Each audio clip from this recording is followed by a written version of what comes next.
Bit policing বাড়ি বাড়ি নিরাপদ সমাজ করি এই প্রতিপাদ্যকে সামনে রেখে চাঁদপুরের মতলব উত্তরে মাদক সন্ত্রাস জঙ্গিবাদ বাল্যবিবাহ নারী এবং শিশু নির্যাতন সংক্রান্তে বিট পুলিশিং কার্যক্রম বেগবান করতে আলোচনা এবং সচেতনতামূলক সভা অনুষ্ঠিত হয়েছে। বিস্তারিত থাকছে মনিরুল ইসলাম মনিরের প্রতিবেদনে। রবিবার 23 মার্চ বিকেলে চাঁদপুরের মতলব উত্তর উপজেলার কলাকান্দা ইউনিয়নের সিরাজ মার্কেটে এ সভা অনুষ্ঠিত হয়।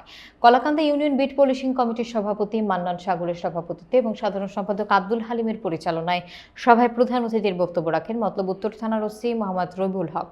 এতে আরও বক্তব্য রাখেন এসআই আবুল কালাম, এসআই আনোয়ার কাশেম ব্যাপারী, ইউপি সদস্য শামসুদ্দিন সোয়াল, ফয়েজ তাতি, মোহাম্মদ স্বপন মিয়া সহ অনেকে। বিট পুলিশিং সমাবেশে স্থানীয় জনসাধারণ, জনপ্রতিনিধি, মসজিদের ইমাম, স্থানীয় ব্যবসায়ী, গণ্যমান্য ব্যক্তিবর্গ এবং সাংবাদিকবৃন্দরাও উপস্থিত ছিলেন।